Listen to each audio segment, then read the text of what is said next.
Hey, Jenna. Hi, Erin. How are you? Good. How are you? I am fantastic. Excited to have this conversation today. Me too.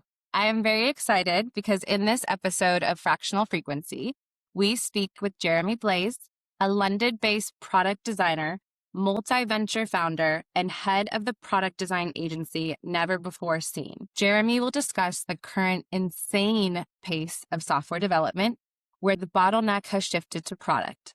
The conversation will focus on how to build product velocity and scaling momentum without accumulating long-term debt, how quality will become the differentiator as more slop is getting shipped. We will also delve into the transition from founder-led product to a mature product function and a practical approach to integrating AI responsibly. Jeremy, welcome to the podcast. Thank you very much for having me. Yes. So why don't we begin with you telling us about your journey on becoming a multi-venture founder and the product designer leading Never Before Seen. Yeah, I think you covered the basics pretty well there. I got into product and design through what is a pretty standard path, which is I built websites when I was younger for people, and that sort of eventually transitioned into product work. I got a holiday job at an agency that was doing web design and product stuff, and quickly sort of found an interest in the product side of things through that. So really just got into it through like an interest in design and wanting to make cool stuff, which is a pretty standard technologist story. And then since then, I worked inside of a few startups and sort of freelance all the way through. It was sort of just I just wanted to work on a big variety of things. So I always took whatever jobs came along, whether they were consumer or business or whatever else, just to sort of stay interested. And yeah, that led me to, I enrolled in a computer science degree very briefly, left. I'd sort of always known how to code, at least somewhat, never been particularly good, but just enough to be able to build my own ideas, and slowly just built up a little portfolio of side projects and things, some of which grew, many of which failed. Awesome. And I think it's really important that people understand that there is going to be failures, right? It's just not this linear road to success always. It's helpful to have, those failures that you experience because then you learn from it. So you noted that the pace of software development is now insane, creating an extreme acceleration where the bottleneck is now the product. What does this pace mean for founders and operators of product companies? This is all incredibly new, so I don't want to sound as though I have a definitive answer on a lot of this, because everyone is still navigating this. Have ideas like everybody else about it. What seems to be happening is product engineering and design, right? So the three main disciplines that went into like building or executing the product, those are kind of flattening into one discipline in many senses. Engineers are spending a lot more time doing work on the design side or the product side. Product people are shipping code. Now designers are shipping code. It's where there used to be these sort of three silos. They're getting a little bit homogenized, which I think is a really good thing, because like good product managers or designers always involved engineers in the design process and vice versa. So I think seeing that flatten is entirely a positive shift. I think the challenge is that none of our processes have kept up. None of us know how to do this because we're kind of all just working across everything. That's the different ways that people are trying to navigate that. Some people are just trying to ship way more because they can. The cost or time to build has plummeted to nothing. So now product and design, as soon as they have the PRD, like the requirements document ready, send it into the AI, and a few hours later it's built and you can ship it if you want to. When you should, that's a whole other thing, which I'm sure we'll get to. The way people are doing it is, rather than trying to ship a larger quantity of stuff, they'll continue with a similar approach to how it is now, except they'll make each individual on the team broader reach. So a product manager might ship a feature end to end. So they might do the design, the product, and actually ship it. And same thing with an engineer. So sort of the idea is like it's the feature CEO. So they get a fairly large portion of the product, and they're responsible for doing that end to end. That's another way we're seeing people navigate this. And I'm sure there are lots that I'm missing as well. But it's sort of just interesting seeing how we deal with this like massive change to the process where the engineering, the time to ship has plummeted to nothing. It almost seems like you have to be able to do all three in order to, I don't know if it's be successful, but be able to be in this phase of, or this pace, like you said, right? Like you said, it was, it used to be siloed, but now it seems to be, it's like it's an all in one, right? There was always a lot of overlap between those three, right? Any great designer always knew a fair, probably could code to some degree. Any good product manager understood some tech architecture principles, even if they couldn't like write code themselves. That goes with sort of across all of those disciplines. I think you're right though that it is homogenizing quite a bit, but also the barriers to upskilling in those other disciplines is much easier. And if an engineer wants to upskill in product design capability, that's much easier for them to do. And obviously, it's much easier for designer to upskill in engineering. Yeah, and that makes sense.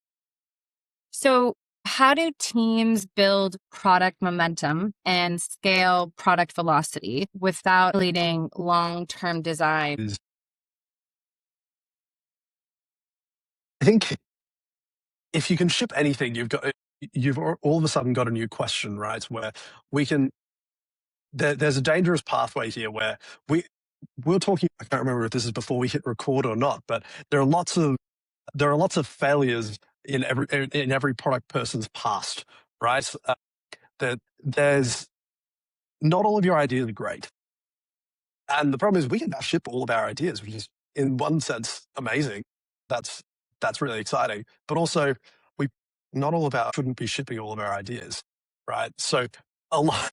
We now need to sort of, I hesitate to say this, but we almost need to intentionally slow ourselves down a little bit now to avoid shipping rubbish and make sure the stuff that we ship is actually going to drive some sort of value and not sort of turn the product into this weird hodgepodge of various things. I think to continue having a unified product rather than just sort of having it sort of spit these different directions and be hard to define, which is again something we're starting to see. Thought come to mind, and like more of a kind of a how-to. So you have worked across a number of different environments, and you mentioned it's important to slow down so that you're not just shipping everything to mind top the second it comes. What have you seen work well in terms of teams like asking themselves questions or pausing to evaluate? How do you choose in the moment what is high quality versus what really shouldn't be shipped? Yeah, how to define quality. That's definitely a challenge. Something I think that is really important is, with very few exceptions, I think it's important that a product is very easy to define. You should be able to say what this thing does or what value it's meant to provide in a sentence, and it should be very obvious what it does. There are lots of products that we can think of where that's become really might be another. Facebook would be another. They don't sort of solve one thing, they have a million different things. That's a strategy, but it's a unique one which most of us aren't trying to do. I think it's important for most small and mid-stage startups or a product to be really easy to put in a sort of to define. And the danger with shipping every idea that we come up with is that product definition gets really, really murky. So that's one test, is like a SaaS tool for or managing go-to-market teams or something. Does the feature that we're talking about here, or the widget adding, does that support? That's a really important test. Another one is just ensuring that you've given it some, you've sat with it a little bit. You might ship it to a small number of you, to a prototype, and send it to some advisors or a small group of users that you're close with, and sort of try and get some feedback and see whether this is being solved in the right way. It's really easy to jump at solutions. We all love doing that, right? We'll find a problem, and we'll immediately come up with a solution to it. Is it the right solution? And you can't really know that until you've tested it a little bit and spoken to some people and tried to sort of pull it apart and pressure tested it a bit. And once you've done that, you'll often find that the first solution you came up with was maybe not quite as hot as you thought it was. I think it's important Mhm. to not skip past that, which again is a danger of this sort of accelerated pace. And about the litany of features. I was on my phone yesterday and was served suggestion about downloading AI, and my knee-jerk reaction was like I'm exhausted. On one hand, I'm sort of, compelled to check it out, right? And on the other hand, it's like, one more Facebook add-on feature and understand and incorporate into my life. So that makes a ton of sense. Thank you. It's like as soon as you learn one feature, they have another one. And then you're like, now self. It's constant speed. Yeah, and that's an interesting additional bottleneck further down the road, right? Which a lot of people are talking about now, which is what is an appropriate pace to be shipping features that users can keep up with, right? There's if Facebook is a major update every day, which theoretically they could do, like they have the capability to. Everyone's just going to get overwhelmed by that. Packaging becomes even more important. Yeah. Yeah, I think about even just like our iPhones, right? And how much they constantly update. And then you have the cars, right? And it's just, they also need to ensure that they're setting out some sort of training mechanism or manual on how to, what is right to ensure that it's being adopted if that's the goal. So I, I guess what is the hardest part about navigating the transition from a founder-led product to a mature product in terms of the cadence, decision making, and hiring? I think it goes back to everything that we've just said in that a good product cycle will add something to the product that meaningfully creates additional value. But we need to make sure that the thing that we add is supporting the thesis, the product, is supporting the users that we're serving. The transition from founder to more broader product function or founder-led product is the challenge with that is conviction into what the product should originally do. You get a lot of that adherence to the core thesis. A lot of that ends up coming for free. You don't, the founder doesn't necessarily have to think about it because normally very clear vision for where they're wanting to take that. As other people start to articulate their own visions for where the product should go, you do have the risk of it different directions. Now, this is something that we all know how to navigate.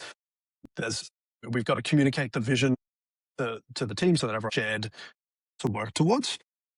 And when led in a careful manner, that helps sort of make sure that the product does continue to go in that direction. Product managers, that's one of the core roles of a product manager, right? Is to make sure that it continues going in that direction. That does raise something about, as product management, it's decentralized across engineering and designers, then, we've just got to be a little bit maintain that. Again, we are shipping that spiky, murky. Yeah. Yeah.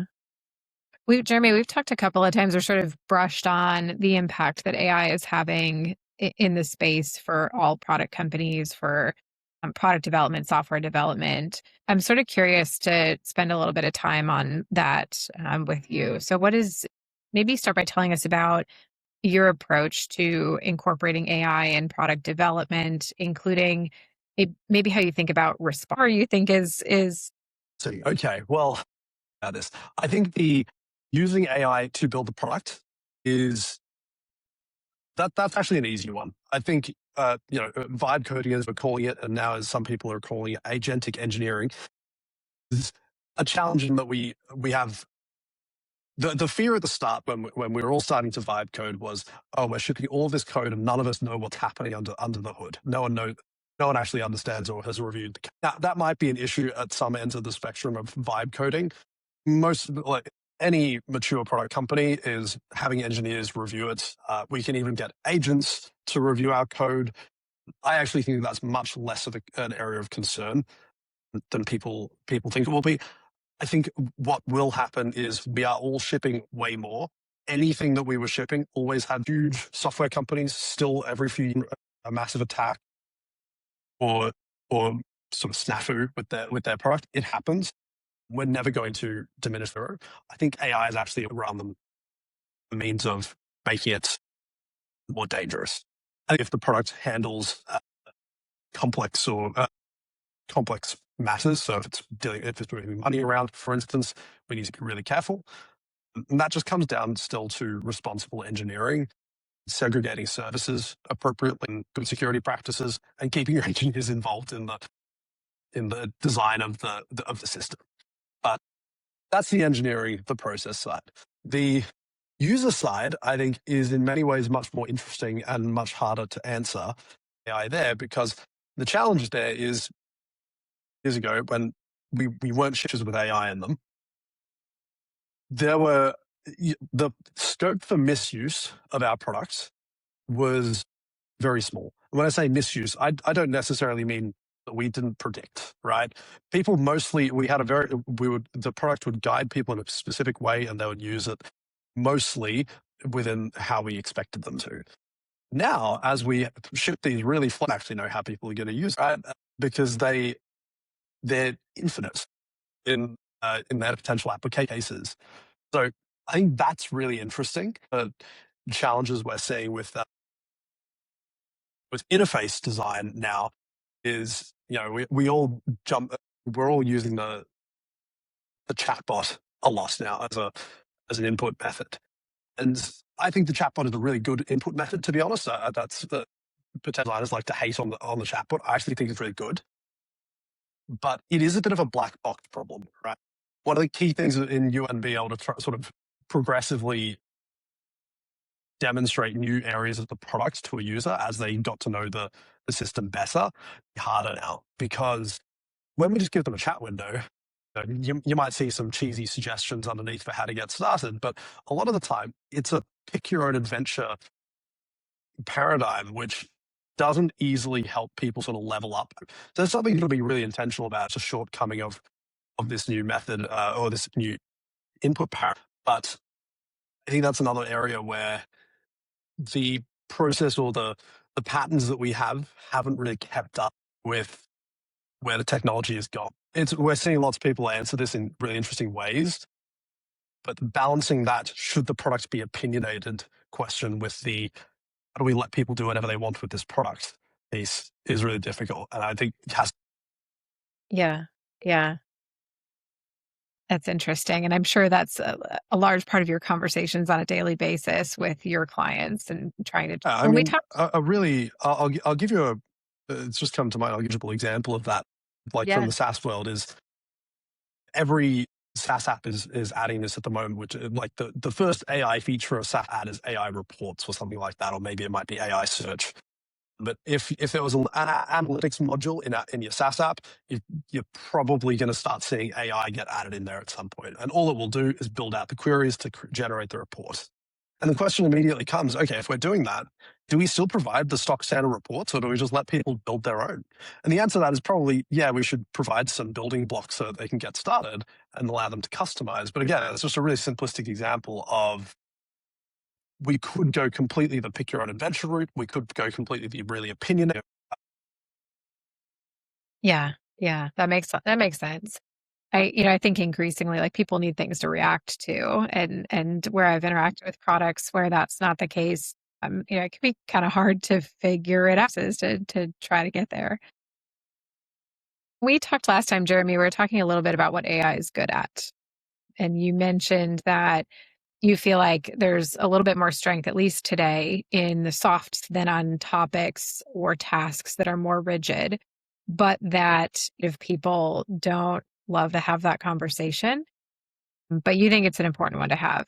So tell us a little bit about your perspective there and why more creative teams. Interesting. AI is obviously fantastic at writing code systems. It's because obviously AI is not deterministic. Producing an image or an illustration, there is not necessarily a correct answer to any illustration brief. There are many correct answers to that illustration brief. To the brief of Zap, there's a much more answer, right? And I think that we need to make sure that we're getting used to using AI for those areas where there's not necessarily a clear single, they're not deterministic. It's not a simple calculation that we've done. I think this is what we touched on last time, is it's also really difficult to measure success when you start applying AI on the softer side. It's really easy. Yes, the AI built a perfect to-do list app, right? That's really easy to define. But if you, depending on where you apply it, this can be a little bit more scary than in other places. But say you're building an AI product that provides, let's say, companionship or something like that. If you're providing some sort of personal AI, how do we determine it's actually good for the user? That's really subjective. It's very hard to define. And we technologists aren't necessarily very good at defining that, because it's got to be defined in a social or an individual or a behavioral method. It's not going to be, you're not going to define success in a deterministic way. And I think that's sort of the paradox we have here, where we're trying to apply in these soft directions, which is great. It's really difficult to see, is it actually doing the thing that we want it to do? It's really easy to, it's giving us results that look good to us, but that's a vibe. It's really difficult. Yeah. Yeah. That makes a lot of sense. I think that it's probably a conversation that'll percolate for a while we wrap our arms around how work is based in the coming year and beyond. So, Jeremy, and just talk a little bit about leadership. You have been involved in a number of different ventures and startup environments in a leadership capacity. As you think about just various lessons you've learned during your career or over your career, what is maybe, kind of the top one or two pieces of advice that you would have for an early founder, sort of in that realm? And not much experience in startups, more been across the more creative or business application. I think something that's really important is striking a balance between the mindset of just ship it, like, race to ship something as soon as possible, versus the alternative mindset, which a lot of creatives gravitate towards, which is only ship it when you're happy with it, once you're proud of it, right? Those are there are examples. Figma is a great one, but we probably all know it took like 3 or 4 years to ship a product. Their investors were freaking out. And that's an example of one end of that spectrum. And then right now, we're seeing everybody launching up in a weekend, other end of the spectrum.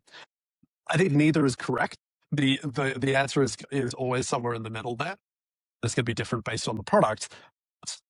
I think making sure that you strive that is really important. And I think that's answered at the start by defining what do I want this product to do. And the moment you think that it actually fulfills that value in a meaningful way, I think that's the moment that you should. Yeah, I can totally appreciate that. We were evaluating some candidates for a position at Strativus, actually, in the engineering space, in the last couple of weeks, into 2 finalists, and had that dilemma. There was one that had a technical exercise that was good, maybe not great, done really fast. And then the second one was great, but took more time, the merits of each. And it's, sometimes an answer that's not totally clear, but I think, to your point, you even said in the conversation, Jenna, it'd be nice to have a combination of the two. Somebody who's rest and also a great product. And so I think that's for the product world. I think, there's another thing that sort of as we're talking here, and that is, thinking about the various environments that you've been a part of. So you've seen lots of startup companies taking products to market or attempting to take products to market. And one thing that we've talked about in the past actually is that this idea of like timing to market being, maybe the most important differentiator for new companies. Curious for your on that. What do you think, or what have you seen rather, makes a really successful new company? Is it timing to market, or is it something else? My view on this is starting to shift a little bit with what's happening at the moment. And my answer there would actually be that I think one of the things that people make a mistake of, myself included, is not spend on brand. Previously, 5 years ago, we would build the product and we'd slap a really ugly logo on it. And we might go and grab a templated website and publish it. And then we'd go and speak to advisors and we'd try and sell it off this sort of hodgepodge thing. That was fine 5 years ago. Now the challenge is that every person with any technical ability can ship it in a few days and will look exactly like that. And it's really important now that we actually spend time on making sure that we're differentiated from that cohort, but also so that, because I think brand is going to more and more become a point of difference. Technical moat is becoming now as in like the technical competitive advantage. Because who was showing me this about a week ago. The calendar app that they were using was frustrating them. They set Claude Code to run for about 2 days, and it clones the whole calendar app. And they added the feature, so they did the entire application and just added the new features for themselves. And they now have a working version, which just goes to show, like, for a few $100s of Claude tokens, you can now clone an entire. But the technical like overhead to shipping this stuff is so low now. The differentiation has to be somewhere else. Is it network effect? Is it brand? I think it's going to vary across products, but I don't think it's technology anymore unless you're at some really pointy end of research or like scientific. Is he selling that calendar feature? Because the calendar drives me nuts. So I'm in the market for a new calendar that ideally can combine all the calendars that I have. Yeah. Do after this. Well, to build your calendar app and Happens. Jerry, I think that is like so interesting. It has me thinking a lot about just the brands of companies that we work with and our own brand. I think that can take away and think critically about. We have a couple of just kind of practical takeaway questions that will fire at you to wrap our conversation. And so the first is kind of digging into the product space again. So what is one question that listeners should ask themselves this week about their product quality standards? I have an answer for this, which is I've always wished I had a better way of explaining this than I do. But this is especially a thing with SaaS products, is that I think that we think about SaaS products in a very two-dimensional way a lot of the time, right? Which is that we divide them up based on what the nav bar shows on the left, what the app's menu shows, and then we think about them as discrete things like that. I think what's important is three-dimensional product thinking out turn. I think it's really important to sort of take stock of your product and think and try and zoom out and see where should these different independent components be. Are there ways of centralizing any of these in a better way? Are there object abstractions that we could use to divide up not the different artifacts or objects or components of the product? I don't know if that makes sense, but the idea is trying to see like the layer across all the different distinct things that our product does. Is that layer clean? Is that pathway that traverses all of the different offerings? Is that clear? Yeah. Yeah, I think there's a red thread that I've heard about simplicity in just the way that people are interacting with products. And it's a good reminder. I think probably people, know this, but are easily distracted by the bells and whistles and various I bring to the table. Thank you for that. Okay. Last question, Jeremy, as a leader, practical leadership tip there for somebody who is in any leadership capacity at a startup or fast growing company. I'm actually going to borrow what you were mentioning before about your hiring conundrum, where you had one person who shipped something very quickly and it was fine, and then someone else who shipped it a lot more slowly, but it was really good. I personally think you should try and lean into the person who can prove that they can ship a really good thing, even if they can only ship it slowly, because I think it's to make that person more efficient. I think me into my suggestion here, which would be try and measure the input, not the output in a lot of these cases. In any creative discipline, it's really difficult to predict how long something. We all I assume, and have lived this, trying to write a proposal on a creative project where we're not sure exactly how long it's going to take, because until you do the project, you're not going to really know what's involved in it. That's kind of the nature of this a lot of the time. Until we've done it, we don't know how long it's going to take. And that's in some ways going to be true. That trying to get them to ship something as soon as possible, or come up with a solution as soon as possible, is always going to lead to a subpar result, in my opinion. What's important is to say, okay, we have this problem. We have this amount of time in which we need to solve it. Let's try and use that time to the best of our ability, rather than say, just try and get that time down to as quickly as you possibly can, and say, right, I can afford to spend 8 hours or 6 weeks on this problem for 6 weeks, and we'll map out how we're going to do it over that scale. I think measuring the input rather than the output is really important, and you can apply that individually or across a business.